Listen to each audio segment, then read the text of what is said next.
அன்பு தமிழ் நெஞ்சங்களுக்கு வணக்கம். ஹீரோ அவதாரம் எடுக்கப் போகும் லோகேஷ் கனகராஜ். அமரன் டப்பிங் பணிகளில் சாய் பல்லவி. நயன்தாரா சம்பளம் குறைப்பு. இயக்குனர் நெல்சனுக்கு ரூபாய் 60 கோடி சம்பளம்.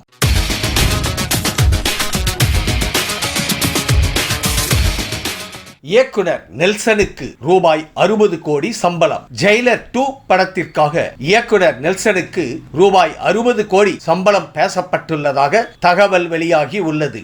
இருப்பினும் இது குறித்து அதிகாரப்பூர்வமாக இன்னும் உறுதி செய்யப்படவில்லை. இது பீஸ்ட் படத்தின் கடுமையான தோல்வி, ஜெயிலர் படத்தின் மெகா வசூலை தொடர்ந்து ஒரு இயக்குனரின் சம்பளம் மெகா உச்சத்தை தொடுவதாக அமையும். முன்னணி பாலிவுட் நடிகர் ஒருவரும் 2ஆம் பாகத்தில் நடிக்க உள்ளதாகவும் கூறப்படுகிறது.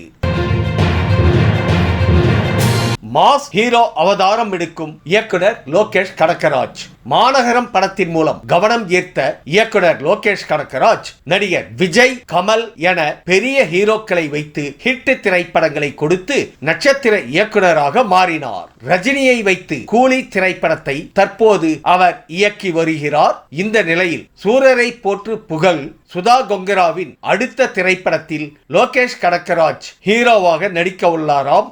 இது தொடர்பாக அவருடன் படக்குழுவினர் பேசி வருவதாக கூறப்படுகிறது.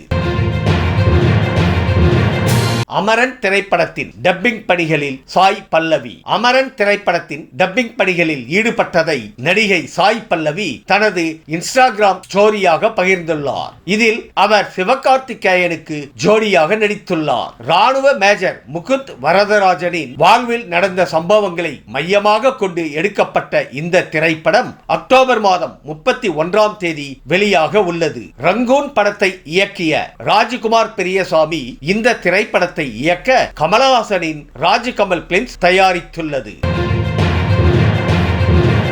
லேடி சூப்பர் ஸ்டார் நயன்தாராவின் சம்பளம் குறைப்பு. அறிமுக இயக்குனர் விஷ்ணு எடவன் இயக்கத்தில் கவினுக்கு ஜோடியாக நயன்தாரா புதிய திரைப்படத்தில் நடிக்கிறார். அதில் நடிக்க நயன்தாரா ரூபாய் 20 கோடி கேட்டதாகவும் அப்போது தயாரிப்பு தரப்பில் படம் தொடங்கட்டும், பிறகு பேசிக்கொள்ளலாம் என கூறியதாகவும் கூறப்படுகிறது. இதை கேட்டு அப்படத்தில் ஒரு வாரம் நயன்தாரா நடித்த நிலையில் அவர் கேட்ட சம்பளத்தில் பாதியை மட்டுமே தர முடியும் என கூறிவிட்டதாக கூறப்படுகிறது.